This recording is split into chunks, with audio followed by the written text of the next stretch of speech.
everybody, my name's Tiffany and I'll be your Pampered Chef consultant for the evening, and tonight we are having breakfast for dinner. So I am here in my kitchen to show you guys what a quick breakfast for dinner looks like at our house. First up, I've got my oven preheated to 400 degrees, and this is how we do a pound of bacon. So this is my large bar pan here, and we've got our pound of bacon all spread out. And this is one of our pieces of stoneware I've had forever and ever. You can tell by how lovely and brown it is. So I absolutely love that you can bake bacon in the oven. So excuse the ginger kitty that just walked across the back of my kitchen. All right, so here is our pound of bacon. We are going to put it right in the oven, and I'm going to let it sit in there for about 20 minutes while I do some other stuff. So, yummy bacon, breakfast for dinner.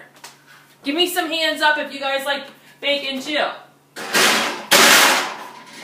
Show me some hands up emojis. You guys can do that, right? Using your keyboard. Just give me some fun things there.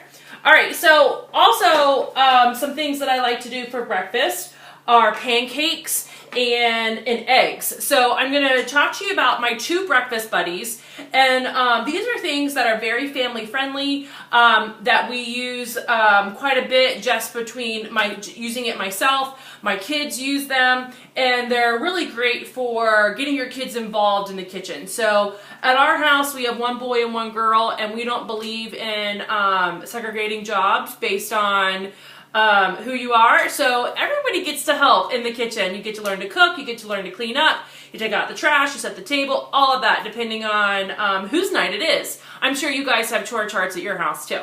So let's go ahead and get started with one of my favorite breakfast buddies, and that is our pancake shaker bottle. So I've got my lid off because I've got my egg resting over here. But with this, you don't even need to know how to read. All you need to know is what these little pictures stand for. So tonight we are going to make 12, actually they asked for 6 pancakes. So this side has 6, and so we're going to line up everything based on what's right here. So the first little icon is milk, then it's flour, a pinch of salt. We're going to use some baking soda and then some salt. Wait a minute, baking powder. Baking powder, not Arm & Hammer, baking powder. Okay, that's baking soda. Some sugar, which is what the little cubes mean, and then an egg, and we're going to shake it all up. So let me actually get the milk because I left that in the fridge until you guys got on. Alright, so I'm just going to take my milk, and you're going to fill it up to the first line that's on here. So let me get that started. Alright, so we pour it to the first line. Then it says flour is your next ingredient, so you're going to fill it right to there with some flour. So I actually keep one of my Pampered Chef measuring cups in my flour. So I'm just going to scoop a little flour out of here and then get it to right where it needs to be on the line. Alright, let's see. A little bit more. Alright, so milk and flour to the second line there. Can you guys see that? Alright, so we have that. And then next up we're going to do, let's see, a pinch of salt. So I'm just going to pour a little in my hand. That looks like a pinch is technically 1/8 of a teaspoon, but because we're doing this with no whisk, no bowl, no measuring utensils, I'm just putting a little bit in my hand and tossing it in there. Alright, so then next up is your baking powder and your sugar. So the lid to the pancake shaker bottle is actually the cap. Alright, so which is pretty cool. Alright, it says, I told my kids you're cooking late. I need a 7 p.m. bedtime. Oh yeah, yes. So we went live at 6:30 tonight because we're having, this is part of Amanda's show, and my kids would like to eat dinner tonight. So 2 for 1 at my house, alright? Alright, so we're going to use our cap, and I'm going to grab our baking powder, and we're doing 1 tablespoon of baking powder. Now, so I have heard that some people's baking powder is a little bit more powerful than others. And so when you shake it, it's almost like it needs to be burnt because of the power in the baking powder. So keep that in mind. All right, so there is our baking powder. Now on to our sugar. Again, I have one of our Pampered Chef measuring cups in there, so that's why I have that out, even though you don't need a measuring cup to do this. So we're going to do 1, and this is actually 2 sugars when you do this recipe. I think that was a little short. Okay, so we're gonna put that back in there. And then we're gonna add our egg. So I've got my 1 egg here. And we're gonna crack our egg right in there. Some people are scared to crack their eggs over the container in case shell gets in there. I suggest using one of our prep bowls to do that. The 1 cup prep bowl comes in a set of 6 little glass bowls. They're perfect for breaking an egg if you don't like to break right over the thing there. I'm just gonna put that in the sink so I can wash my fingers. And then you're gonna replace the lid. The spoon on the lid there. Okay, so we're going to put that back in place. It clicks all back in place. Then we are going to put that on nice and secure. Okay, so that's on there all nice and good. And then I usually say put 1 finger on the cap and 1 finger over here, and you're going to shake. So if you've ever made a protein shake or, you know, other things that have shaker or blender bottles, you're kind of familiar with this. So you just kind of shake it. Now, it does have your measurements on the side, so if you like to do protein shakes and you want a double use for this is really great. I've also put like a half dozen eggs in here to scramble. So that's really an easy thing to do too. All right, so the ball is in there, moving it all around, making sure it's getting all nice and blended. So there's our 6 little pancakes, and they're kind of settling, so I can kind of feel it to about right there. So let's go over to our skillet and get that ready to talk about cookware for a second. So I'm going to bring you guys over here. All right, let's talk about some cookware. All right, so with our cookware, we're going to be using the double burner griddle tonight. And with this, because of the way that we're going to be using some pancake molds, I am going to use low heat tonight because I don't want to mess these up like the first time I made them, and I was kind of impatient and I flipped them too earlier and they went splat. Okay, so tonight we're going to have a little bit more patience and we are going to do this. Amanda, you're totally going to want this pan, especially for the amount of people you cook for at your house. You're going to need this pan. One thing that's also great about this is it kind of gives you a really nice flat surface. So if you like to do like fried rice on here, there are times that I do like my sausage on one end and eggs on another, and I just use one thing for multiple things at one time. So I absolutely love this. So we're going to let this get warm for a second. So this is got the silicone handles on both ends, which keeps it cool when you're touching on the stovetop. However, the heat does conduct up this metal right here, and you want to be careful. This can go in the oven up to 400 degrees. So if there's something that you wanted to start here and finish in the oven, you can totally do that. Just be careful because these get warm. So let me talk about 2 new lines of cookware while this is getting warmed up. All right, so first up, we have our stainless steel skillet. This is the 12-inch skillet. I've been loving this, and I have to tell you guys something. I'm scared to cook with stainless. I'm the Pampered Chef consultant who wouldn't cook with it, who wouldn't even have it at my house because I just didn't know how to cook with it properly. So this skillet just came out March 1, and you'll notice there's something a little different in the inside there. You see that? This is a stainless steel skillet with a non-stick technology on the inside. So this is great because I don't have to have that fear anymore. However, there's enough of the stainless that shows through the design that allows you to still get that fond when you do your protein. All right, those of you who watch the cooking channel, give me some hands up because you know what fond is. I'll tell you a secret. I can watch cooking shows. I'm really good at that. I'm not exactly good at this. I'm just kidding, guys.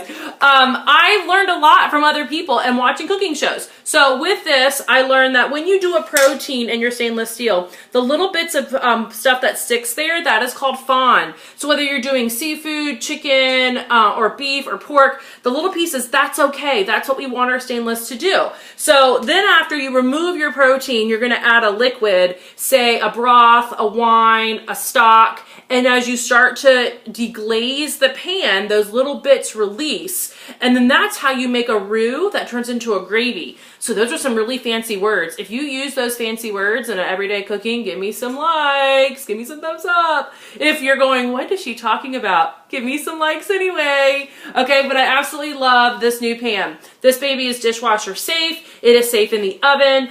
You can use nylon utensils, silicone, our new teak wood utensils, and our new metal utensils, all in the stainless steel.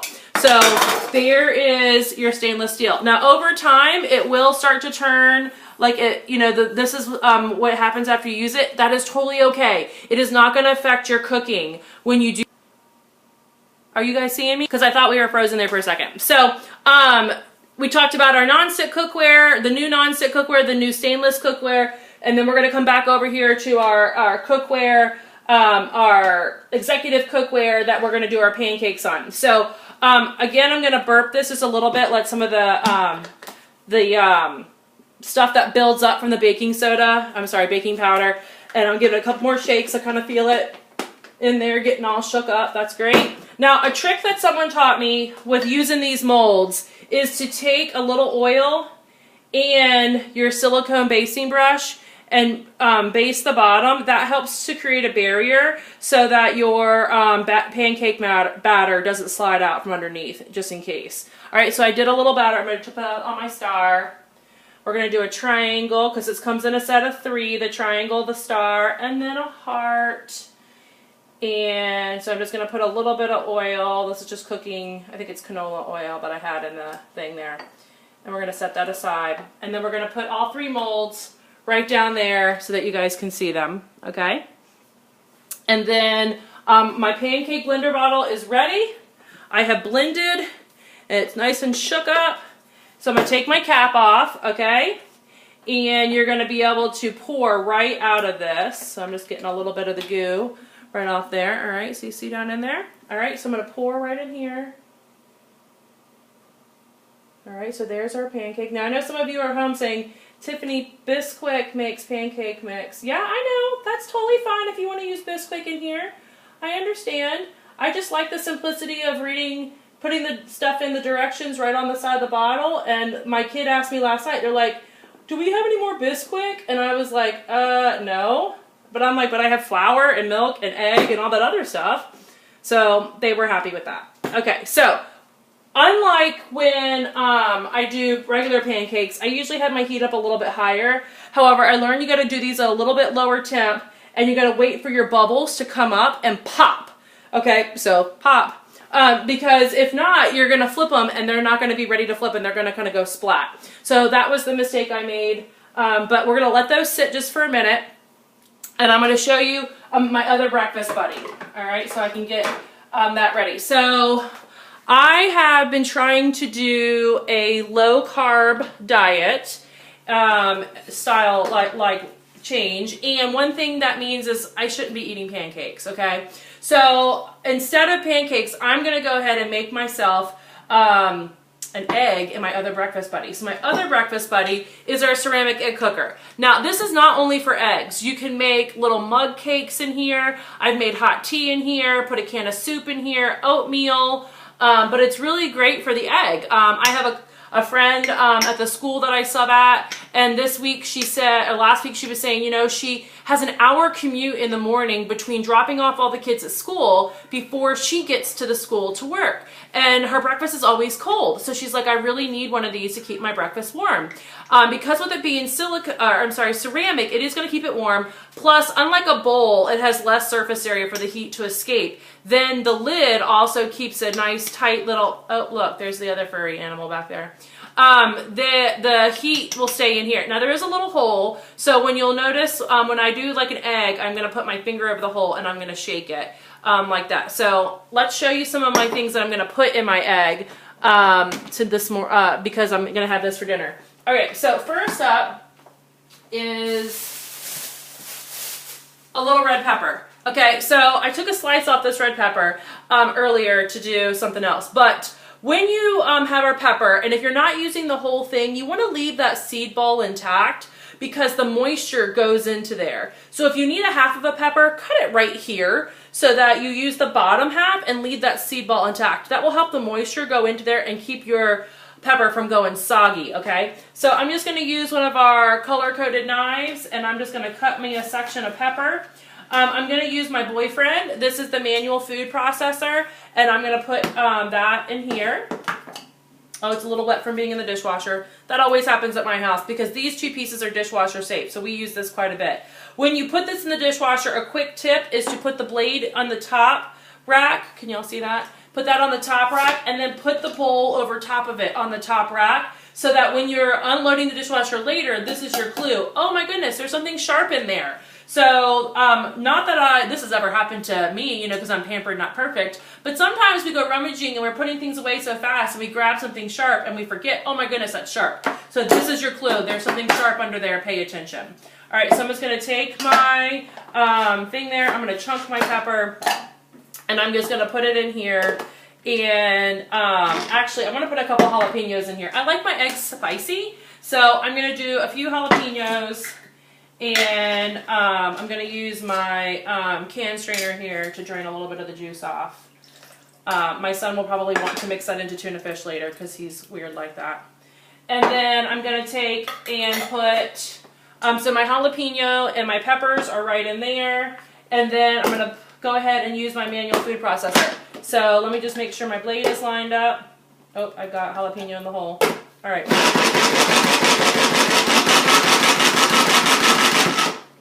All right, so there's my pepper and jalapeno. So if you need to hide vegetables from people in your family, or maybe you're like me and I just don't like really chunky, like even chunky diced tomatoes, I'll process them even further to get them all sliced and diced like this. So this is great for scrambling eggs, making pestos, making smoothies, all sorts of fun stuff. So this is just my pepper and jalapeno in there. All right, so I'm gonna take my ceramic egg cooker. We're going to use 1 egg. You can do, I've had people say they've done 3, 4 eggs at a time. I'm just going to do 1 right now, and then I'm going to add in my pepper mixture. Let me get a spoon. Because I'm going to save some of this in case somebody else in the house wants some, although I would totally love to put all of this right there in there. All right, so I'm going to add that in there. And then I'm going to put the lid on. All right, and again, remember, put your finger over the hole. So I'm scrambling the egg. All right, and so I've got the egg and my veggies in there. You guys want to see? It's just kind of scrambly in there, okay? And then I'm going to put this in the microwave. So I'm going to start out with 90 seconds because I can't remember what it is, what I usually do for 1 egg, because I know the moisture and the peppers will kind of change it a little bit. So let's do 90 seconds in the microwave.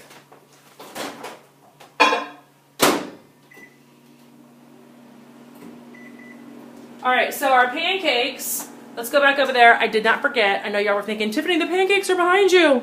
Yeah, I know. Okay, so here they are. Remember, I've got the temperature down really low. So the bubbles are starting to come up, and I can see they're starting to pop. So I don't want to flip just yet. Y'all want to check on the bacon? Let's check on that. I'm going to tip you over so you can see. All right, let's check on the bacon. Oh my goodness. I know y'all can't smell that, but it smells really good. Oh, I can't even get you down there. Sorry. You're on my tripod. I'm not going to take you off quite yet. So the bacon is smelling good. The pancakes are going. The egg is going. And that is how I do breakfast for dinner. So it just makes it really an easy dinner for us. Some of you may have kids that are in like 16 different sports and you have to be in like 20 different places between the hours of 5 and 9. You know, it's all over the place. So this is a very easy way to do this. Now with the pancakes, if you go ahead and do 12 pancakes, you can put a couple of them in the fridge and they can eat them tomorrow. One thing I also do is I go ahead and make a bunch and I put them in the freezer. And so then when they're ready to eat them, they pop them. Like I'll do 2 at a time. You can put a piece of wax paper in between them, just put them in baggies or whatever. And then take your toaster and let them just do like Eggos, but you made them. So the same thing you can do like with the pancakes. You just do it just like that. So that's a quick tip. There's the 90 seconds on my eggs.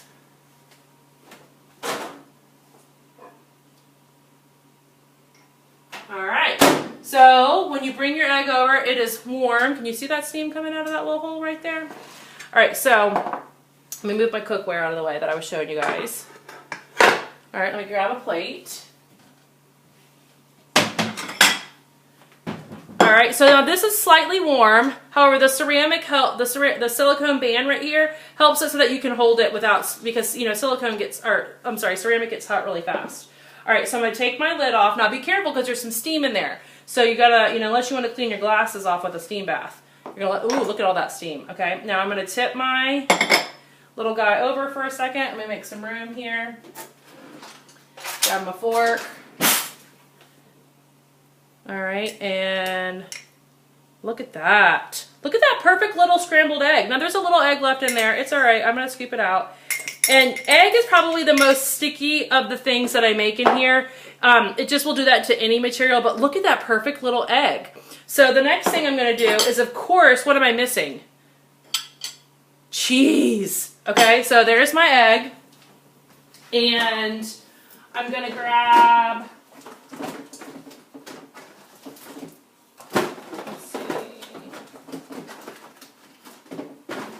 All right, we're going to talk about block cheese for a second. All right, so how many of you make sure that you only buy block cheese? Let me see those hands, and those of you who have been to my show before and you know only to buy block cheese. Okay, so let me tell you why you buy block cheese and not bag cheese. When you buy bag cheese, there's a white powdery substance that you can usually see very well on a cheddar. That substance is called cellulose, and it is too close to the word cellulite for my liking, okay? So that's why I don't like that. That's one. Second, when you Google the word cellulose, it is a wood pulp or a sawdust they put on your cheese to keep it so that it doesn't clump together. It's a preservative to keep it lasting longer. Also, when you cut cheese and bag it like that and take it and they ship it to the store, it is done by volume. So it is done by like a 2-cup container. It's dumped in those bags, sealed, and sent your way. Shredded cheese loses its flavor about 3 days after it's been shred, and it is covered in that cellulose substance. And like I said, it's done by volume. Now this is done by weight. This is 8 ounces. Okay, so this is more because you get more out of it when you shred it yourself. It also melts better. It tastes better. And if in a couple of days somebody forgot to seal this up and there was a green fuzzy on it, what would I do? I would just cut the green fuzzy off and keep on going. Now, if there's a green fuzzy in the bag of shredded cheese, you have to throw that whole bag away. And how are we supposed to have Taco Tuesday, or Brinner Tuesday in this case, when you don't have any cheese? Okay, so I'm just gonna, I have to angle you guys back down again so you can kind of see. All right, so I'm gonna use my cheese grater, and I'm just gonna grate some cheese right on my egg. Oh yeah, I forgot about the pancakes. They're behind me too. All right, so there's my cheese. I'm gonna let that sit there for a minute and melt. You can even pop that back in the microwave for a minute if you want. But let's check on our pancakes. All right, so our pancakes are starting to bubble. I've got this really down to a really low heat. That's why it's taking forever. Let's see. Yeah, I think I can flip one. Okay, let's try so that I don't mess up. All right, so I'm going to take the mold off. So use that little tab right there to take the mold off. All right, I'm going to set that aside. Okay, and I'm going to gently try to flip this. Of course, because all of y'all are watching, I'm going to mess up. But I'm going to try anyway. It's not flipping exactly. Yeah, it's not quite done yet. So I'm going to turn my heat just up a little bit more. That one will make for Drew. All right, Gerald will eat that. All right, so we're going to let that sit for another minute. All right, so I did not do too good on that first one. I was too impatient, ladies and gentlemen. A lot of times what I do is I like to put bacon grease. I save bacon grease because, one, I've got a pound of bacon down here, and I'll put a little bacon grease on here to help with the pancakes. But let's see. That star one in the back is looking pretty good. Should we try that one? I'm afraid I'm not very good at this. Oh, that one looks much better. It kind of has more of a cook. Oh, yeah. Look at that. That is beautiful. Okay? That's a beautiful pancake. I let that one sit. It was there long enough. The bubbles were perfect. It was cooked on the sides, and that is a perfect pancake. All right, my heart one, I've got that one filled a little bit more than the other two. Let's see how this one's doing. He's getting a little better. He's in the middle, and I don't have a bridge in the middle. That's probably one of my problems. Let's see if I move this guy over a little bit. Let's put this guy over there. All right. And then we'll do another one here in a second. All right, so I'm going to take some oil again, put it on my star. Well, you know what I should do is I should move this funky one so I can put this pretty one right back there. All right. So I've got my pancake batter, remember, in my shaker bottle. And let's pour that in there. All right, there we go. It's coming out. Beautiful. All right, we're gonna leave that one for a minute. Let's see, you think this heart one's ready to flip? The bubbles are coming up. It's getting kind of firm. I'm gonna go for it, okay? So I'm gonna lift. Oh, it wasn't quite ready. Oh, let me put it back on. This is why we're pampered, not perfect, all right, guys? This is why we're gonna try this, while you guys can watch me and say, okay, when I do it at home, I won't do that. So that one needed to cook a little bit more, so now I let the stuff go out. We'll leave that heart one going over there. And let's check on our bacon. Oh, bacon is looking good. Now, my son is very particular about his bacon, and he likes to have chewy pieces, where my daughter and I like to have more done pieces. So what I'm going to do is I'm going to grab the bacon for you guys to look at it and see what it's been doing. So it's been in there about 400 for about 20 minutes. And we'll take a couple pieces off for him. All right, so there is our beautiful bacon. All right, I'm going to take a couple pieces off for him, then put the rest back in for my daughter and I. So you were able to see our cookware in action, our stoneware in action, our pancake molds half in action. Back over here, we've got our breakfast buddy, our ceramic egg cooker that we were using. I love this guy. Our manual food processor with our pepper and jalapeno, and a couple other things like our cheese grater, one of our knives, and our professional shears. So I hope you guys have enjoyed our little breakfast for dinner presentation tonight. I'm going to enjoy this egg because the children are upstairs supposedly being quiet, and I'm going to eat for a second by myself in the quiet. If you're a parent, you know what I mean. So I'm so glad you guys were able to join us tonight for Amanda's online cooking party. So thank you again for being here. If you have any questions, make sure you write them below. And after I finish breakfast for dinner, I will come back and answer them. Thanks, guys. Have a good night.